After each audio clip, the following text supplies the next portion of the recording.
Dear learners, welcome to our platform Think to Exam. Okay, today we will discuss the unitary method. Okay बेटा, देखो हम पढ़ेंगे। देखो बेटा, यूनिटरी मेथड के बारे में हम पढ़ेंगे। क्वेश्चन देखो बेटा, मैं एक छोटा सा एग्जांपल दे रहा हूँ। Price of 10 egg is ₹20। 10 अंडे का दाम कितना है बेटा? 20 रुपया। तो पूछा है क्या? Hence the price of find the price of 15 eggs. तो 15 अंडे का दाम पूछा है, तो हम क्या लिखेंगे? Here the price of 10 eggs is equal to ₹20। 10 अंडे का दाम कितना है? 20 रुपया। तो एक अंडे का दाम कितना होगा ना? जितना दाम है वहां से हम जितने क्वांटिटी का एग लिए थे उसको डिवाइड कर देंगे। Price of 1 egg is equal to 20 divided by 10, तो आ गया ₹2। तो एक अंडे का दाम कितना हो गया? 2 रुपया। कितना हो गया बेटा? 2 रुपया। देखो price of 15 egg, price of 15 अभी क्वेश्चन था ना, प्राइस ऑफ 15 एग मतलब 15 अंडे का दाम कितना है? देखो 15 अंडे का दाम 2 into 15 is equal to ₹30। कितना दाम हो गया? 30। ओके, तो hence the cost price of 15 egg is ₹30। Okay, 30 रुपया। देखो बेटा, तो यूनिटरी मेथड क्या होता है हम जानेंगे। देखो तो this method is finding the value for a unit quantity. मतलब इसी मेथड में हम किसको फाइंडिंग करेंगे, किसको खोज करेंगे ना? एक यूनिट क्वांटिटी मतलब एक को खोज करेंगे, एक का खोज करेंगे। And first and then using the find the value for the required quantity is called the unitary method. तो उसको हम क्या कहेंगे? यूनिटरी मेथड कहेंगे। ओके, मतलब यहाँ पे 10 का दिया है तो हमको पूछेगा 15 का। कितना? 15 का। तो हमको पहले क्या करना है? हमको यूनिट क्वांटिटी का प्राइस निकालना है। यूनिट क्वांटिटी मतलब एक का प्राइस हमको निकालना जरूरत है। जब हम एक का प्राइस निकाल सकते हैं तभी हम 15 का निकाल पाएंगे, नहीं तो नहीं हो पाएंगे। ओके, देखो this method is widely used in arithmetics. ये वाला मेथड वाइडली कहां पर यूज होता है? अरिथमेटिक पर यूज होता है। समझ में आया? देखो बेटा, अभी डायरेक्ट वेरिएशन क्या होता है? देखो मैंने एक एग्जांपल लिया था। Suppose 4 chocolate cost ₹160। 4 चॉकलेट का कीमत कितना है? 160 रुपया। Okay, and so 8 chocolates cost ₹320 and 8 chocolate का कीमत कितना है? ₹320। Okay, so that 12 chocolates cost is ₹480 and 12 chocolates का कीमत कितना है? 480 and 2 chocolates cost is ₹80 and 2 chocolate का कॉस्ट कितना हो गया? 80 है। So on. देखो 4 चॉकलेट्स इज टू 8 चॉकलेट्स मतलब हम जो क्वांटिटी चॉकलेट का क्वांटिटी को हम रेशियो में डालेंगे। ओके, इधर 4 चॉकलेट है एंड इधर 8 चॉकलेट है, उसका रेशियो क्या हो जाएगा? 4/8। तो उसको हम काट सकते हैं। तो 2 2 जा 4, 2 4 जा 8, 2 1 जा 2, 2 2 जा 4, 1:2 पर। हाँ, तो रेशियो कितना होगा बेटा? 1:2। तो उसका प्राइस को हम अगर देखेंगे, प्राइस 4 चॉकलेट का कीमत कितना है बेटा? 160 है। प्राइस 160 है एंड 8 चॉकलेट का कीमत कितना है? 8 चॉकलेट का कीमत है 320 है। ओके, 320 है बेटा।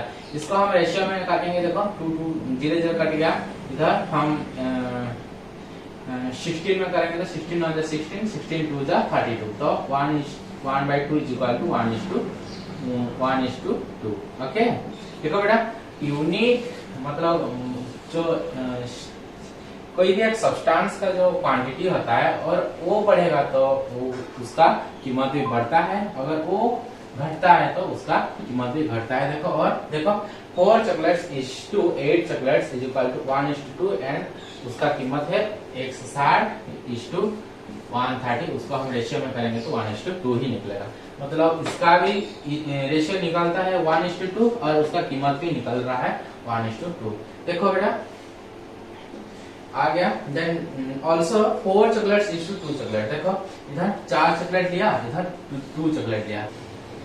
देखो बेटा 4 chocolate is to 8 chocolate is directly proportional to उसका जो प्राइस है। ओके, देखो 4 चॉकलेट है, 8 चॉकलेट का जो इशू होगा क्या होगा? 4/8। इसको हम काटेंगे तो 4 1 जा 4, 4 2 जा 8 और उसका प्राइस को भी हम काट सकते हैं। देखो बेटा 160 बाय 320। ओके, इसको हम काटेंगे तो 1:2 ही निकलेगा। मतलब जो quantity of substance is directly proportion to its price। okay, then also 4 chocolate is to 2 chocolate is equal to 2:1 and इसका कीमत 160:80। तो उसको हम काट सकते हैं, तो लिख सकते हैं 160 by 80। तो हम 81 जा 80, 82 जा 162 by 1 को हम लिख सकते हैं 2:1। okay, hence the 4 chocolate is to 2 chocolate is directly proportional to its price rupees 160 and rupees 80। okay, देखो बेटा, जो पहले हम एग्जांपल लिए थे, इधर क्या है देखो, इन इंक्रीज और डिक्रीज इन वन क्वांटिटी, मतलब एक क्वांटिटी का अगर बढ़त होगा नहीं तो घटत होगा। Okay, here the number of chocolates leads to increase or decrease in order the quantity। here the cost, मतलब कॉस्ट इंक्रीज होगा तो कॉस्ट इंक्रीज होगा, सॉरी जो क्वांटिटी इंक्रीज होगा तो कॉस्ट इंक्रीज होगा, एंड क्वांटिटी का डिग्रेडेशन या डिक्रीज होगा तो कॉस्ट भी डिक्रीज होगा। समझ में आया? So we say that the cost varies or changes directly as the number of chocolates. In other words, the cost and the number of chocolates are in direct variation or indirect proportion। मतलब कह रहा है कि, तो ये ऊपर से हमको पता चला कि हम कह सकते हैं कॉस्ट वेराइज। कॉस्ट कब वेराइज होगा और चेंज होगा? द डायरेक्टली आज द नंबर ऑफ चॉकलेट्स। जो चॉकलेट्स का अगर बढ़त होगा तो प्राइस भी बढ़त होगा, और चॉकलेट्स का अगर डिक्रीज हो गया तो प्राइस भी डिक्रीज ही होगा। In other words, the cost and the number of chocolates are in direct variation. वो पूरी तरह का डायरेक्ट इम्पैक्ट पड़ रहा है, मतलब वो बढ़ेगा तो प्राइस भी बढ़ेगा, चॉकलेट का क्वांटिटी कमेगा तो प्राइस का जो कीमत है वो भी कम होगा। ओके, देखो बेटा, मैंने एक एग्जांपल लिया। The cost of 6 identical pens is ₹96। 6 pen का कीमत कितना है? ₹96। Find the cost of 11 such pen. तो 11 पेन का दाम कीमत कितना होगा? ओके, देखो बेटा, हम सॉल्यूशन करेंगे पहले जैसे किया था उसी हिसाब से हम कर रहे हैं। Obviously the more the numbers of pens, the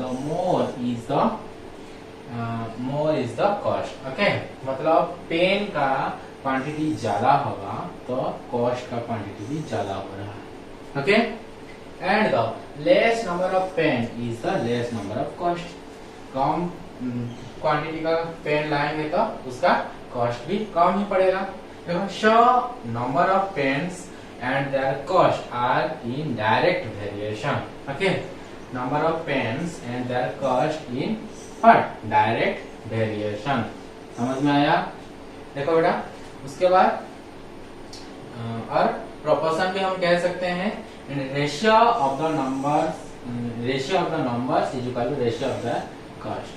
मतलब ratio of the numbers, ratio कितना है बेटा? नंबर्स इधर 6 है और दूसरा क्या है? 11 है, तो उनका रेशियो निकाल सकते हैं 6:11 इज इक्वल टू, प्रोपोर्शन भी दे सकते हैं, नहीं तो इज इक्वल टू दे सकते हैं। Okay, ratio of the cost, ratio of the cost क्या होगा? कॉस्ट कितना है?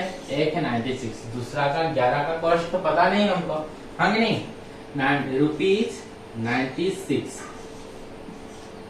is to cost of 11 pen। okay, cost of 11 pens। देखो बेटा, हम रेशियो को क्या लिख सकते हैं? फ्रैक्शन पर लिख सकते हैं कि नहीं? 6 बेटा 11। ओके, इसके बाद उसको भी हम फ्रैक्शन पर लिखेंगे तो 96 by cost of 11 pen. Okay,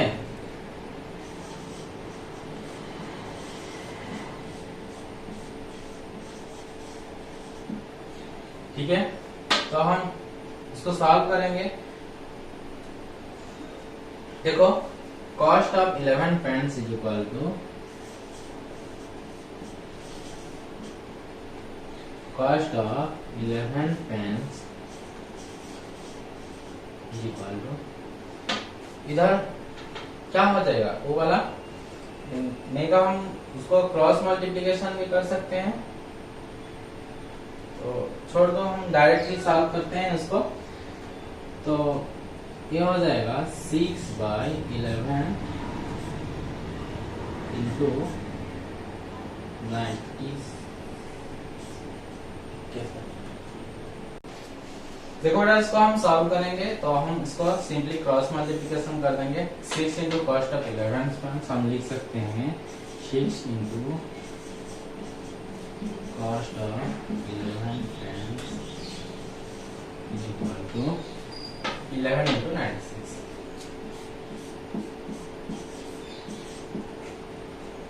अभी हम सॉल्व करेंगे। देखो इधर कॉस्ट ऑफ 11 पेन के साथ 6 इंटू है, उधर चले जाएगा तो क्या होगा, डिवाइड हो जाएगा। तो लिख सकते हैं cost of 11 pens is equal to 11 into 96/6। पहला इंटू था, दूसरा साइड चलेगा, राइट हैंड साइड चलेगा तो डिवाइड होगा। हम सिंपली काट सकते हैं 6 एंड इधर आ गया 6 और 3 6 6 36। 16 into 11 इज इक्वल टू कितना 176। इसी का आंसर।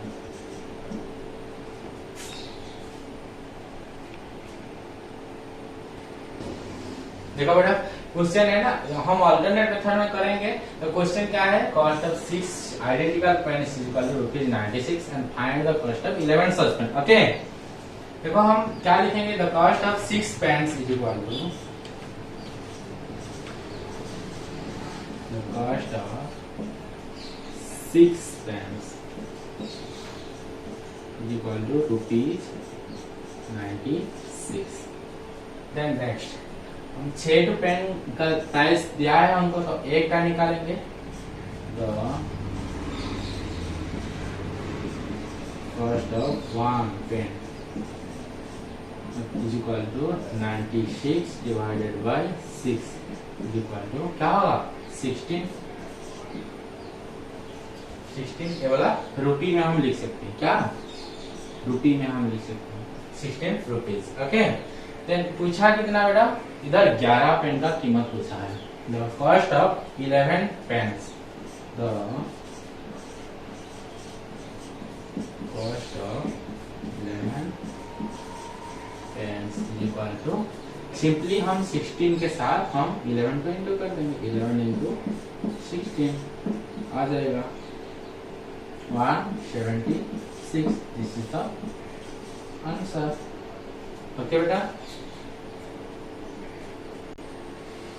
देखो पहला एग्जांपल लिखा है, the price of 8 copies is of a book is ₹960।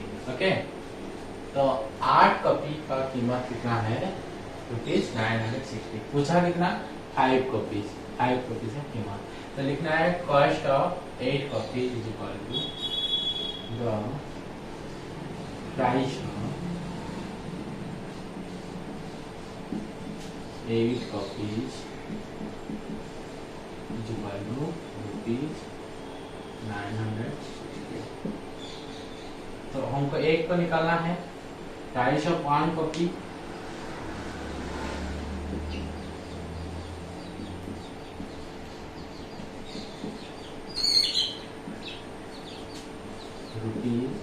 ₹960 divided by 8। Okay हम डिवाइड कर देंगे, 8 1 जा 8 एंड 1 बचा, 8 2 जा 16 और 120। तो पूछा कितना बेटा 5 का पूछा है। तो price of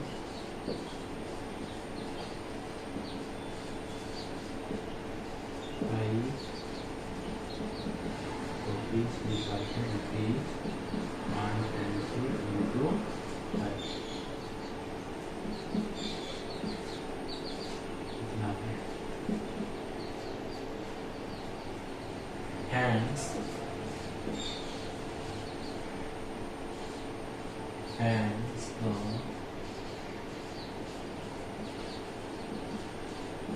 5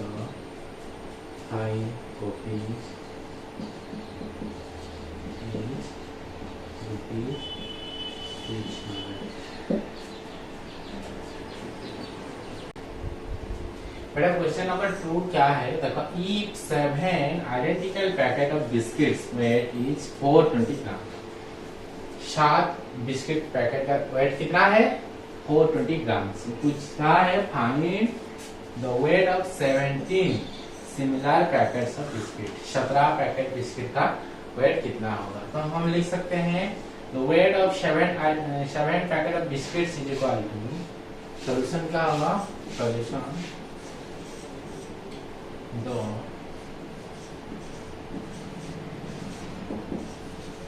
wait of 7 packet of biscuits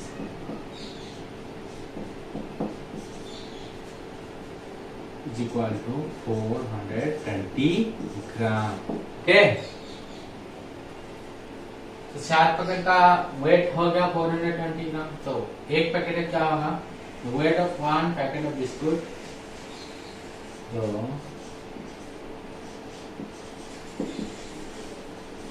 wait of 1 packet of biscuit is equal to, इसको डिवाइड कर देंगे 420 divided by 7,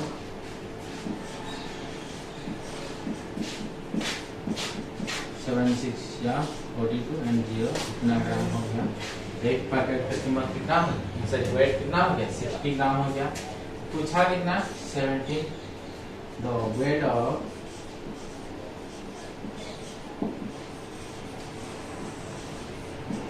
17 packet of biscuit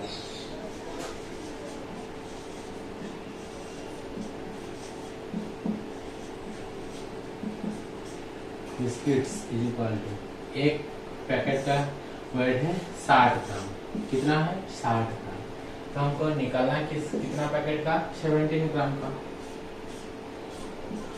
तो 17 इंटू 6 करेंगे तो 102 और 0 के लिए इतना हो गया, इतना ग्राम हो गया। तो we know that 1 kg is equal to 1000। हम जानते हैं ना 1 kg is equal to 1000 gram. 1000 gram हो गया।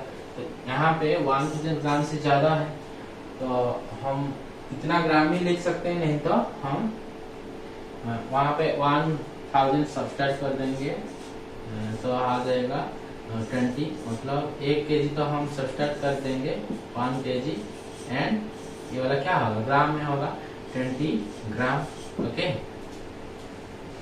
तो हम जो भी आंसर लिख सकते हैं 1020 ग्राम लिख सकते हैं, नहीं तो 1 kg 20 ग्राम लिख सकते हैं। ओके, हेंस इसके बाद हेंस होगा hence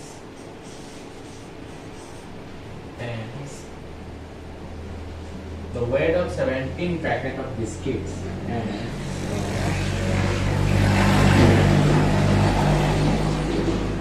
weight of 17 packets of biscuits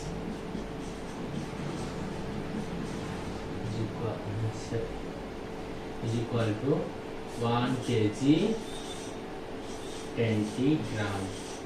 okay, देखो एग्जाम्पल 3 क्या है? A worker earns rupees 5330 in 13 days. 13 दिन में कितना कमाया ना? 5330 रुपया। Okay, how much does he earn in 8 days? 8 दिन में कितना कमाएगा? तो हम लिख सकते हैं worker earns, a worker earns in 13 days is equal to rupees कितना? 5330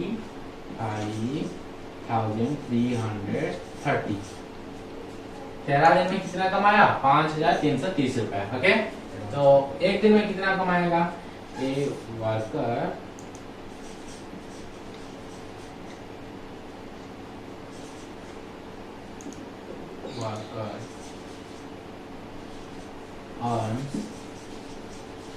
earn in 1 day, एक दिन में कमाएगा इतना, डिवाइडेड बाय 13 करेंगे।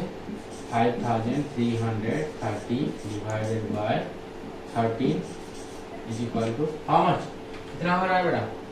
रुपीज, देखो उसको डिवाइड करने पर हो जाएगा 410। कितना हो जाएगा? 410 एक दिन में कमा रहा है। तो पूछा कितना? 8 डेज, 8 दिन में कितना कमाएगा? Workers earn in 8 days, worker earns in 8 days is equal to rupees 410 into 8 होगा 32 इंटू करेंगे 0 8 जा 0 8 1 जा 8 and 8 4 जा 30। इतना रुपये कमा रहा है कितना दिन में? वो 8 दिन में कमा रहा है। तो हम लिख सकते हैं hence the worker earns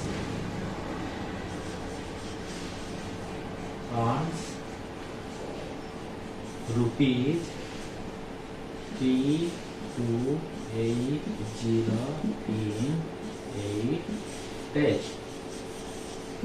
This is the answer.